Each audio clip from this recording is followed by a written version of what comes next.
So we're gonna switch gears. Obviously, y'all are moms, but y'all are also entrepreneurs. The balance of that is kind of like a little crazy, I know. So women as entrepreneurs and the perception versus the reality. So let me just kind of give y'all a little bit of some feedback.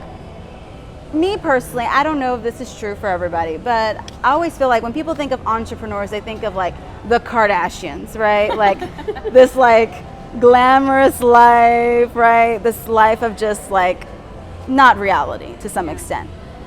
But entrepreneurship is still a lot of work, right? So, and also, unfortunately, with social media, there's also this perception of, okay, man, they've got their business together, they're successful, they're doing all these things. But share with us a little bit of the maybe things that the reality, I guess. So, Maricia, share a little bit of the reality regarding like publication. Okay, well, so when we started our company, that was a new field for me, and there was many long nights, because like my kids were little, it was hard to get work done with them. Literally I'd have a child in my lap on the computer and just trying to like do work. It was just so difficult, so I was like, you know what, I just have to work nights, and I would stay up till like at least 3 or 4 in the morning, researching, figuring out how the business works and what I need to do and so on, and because it was quiet. That was like my quiet time, my only like really just alone time. So it was many late nights for us. So it's just like putting in the work, and getting it done and trying to juggle everybody's schedule. Now my kids are older. They're they're preteens, so things have gotten easier, so I can have more of a normal work time where I work while they're gone. The afternoons are now totally for the kids, so I've had to just balance my schedule, around when I have time on my own. But it's a lot of really long hours. I'm really glad you said that, because I feel like so many people that maybe have a perception of women that are doing entrepreneur life plus mom life, they think that it's just like easy, right? Or some of us make it look easy, and that's okay, right? But at the same time, like, we can't share the 3 or 4 o'clock hours, because I've totally been there as well. Meggie, as far as you've been an entrepreneur for the last like 8 years? 8 years. Almost 8 years. Yeah. So tell us, has your reality and perception changed? I mean, this is a perfect example. The perception is this, that we all look this cute all the time, when the reality is I was in sweats crying this morning. So that's reality. Yeah. But I don't know that it's changed, because the reality is it's long hours. It's not for wimps.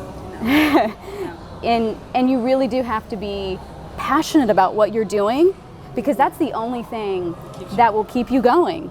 If you're not passionate about what you're doing, now granted, passion has to come with a demand for, somebody to want to pay for whatever it is you're offering or what you're doing or what you're selling, but that is really what's going to get you through those long nights.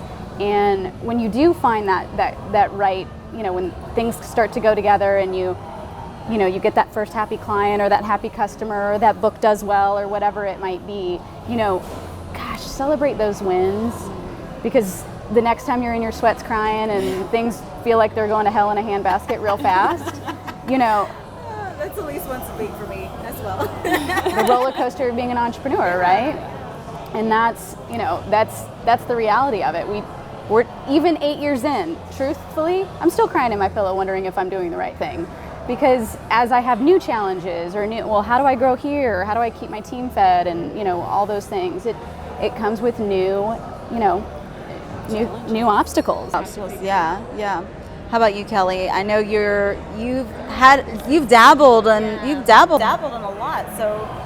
So for me, I think definitely this year has been kind of like I see what it really is to be an entrepreneur. Like, as a teacher, I would see like my friends with businesses, and like you said, like they're out and about, they're getting coffee, they're spending time with their kids. They're like, right now I text Alice, I was like, why is it packed in here? Like, it's 12 p.m. Like, why are people here? Why aren't they at work? But that's what I see, you know, working as a teacher. And now that I'm putting like all my focus on my small business, I'm like, okay, wait. So if I don't sell, I don't make money. Okay, if I don't make money, then I can't do X, Y, Z. So it's a lot of like, yeah, you get like the luxury of like having more flexibility and more, you know, free time. But you have to work as much, and sometimes even harder, because, you know, as a teacher, like if I was absent, I would still get paid. But, you know, if I don't promote my business, if I don't sell, if I don't, you know, market myself, I'm not going to get paid. And so I think this year was like kind of like eye-opening. And before I would be like, oh yeah, I want to do this full time. I'm going to go all in. And now I'm kind of like, okay, wait, do I want to do this full time? So I'm kind of like in between, because I see the pros and cons of both. Right. And now with a baby, I'm like, okay, there's a lot to like really look at. So some of y'all might know this, but I went into full entrepreneur mode as of April of last year. So this is part of my business. This is my platform. And I was so gung-ho about it, and I definitely wanted to just jump in. But I also had that a little sense of distortion of, oh man, I've got to do a lot of work, and I'm like constantly working, constantly like planning, strategizing, all of the things like you said. And in the beginning I was like, okay, I can do this. And then, like, you know, things happen, right? Like my mom gets sick. She got sick in February, and I was like, oh, okay, now there's another thing added to my plate, right? So it's kind of like you realize, this is what I asked for, this is what I want, but it does take a lot of accountability, and also just the fact that you have to be passionate about what you, like, I really do love what I do, so I really try to remember those things, keep track of like, okay, this is what I said I wanted to do. I'm not gonna half-ass it to some extent. I'm gonna do it the way I want it. And so, but I really love that y'all shared those realities, because we need to talk more about that, because so many of us think that, oh, we just say work harder, right? No, you can't just work harder. There's so much more to it. It's the working the long nights. It's juggling the kids. It's, you know, trying to figure out, okay, is this what I really signed up for? Is this what I really want to do, right? So, mom versus entrepreneur, is that the same in the sense of a balancing act? Are they similar? Are these jobs similar? Are they different? Like, I feel... Don't forget to subscribe so you don't miss our next episode. Thank you to our sponsors for all the love and support.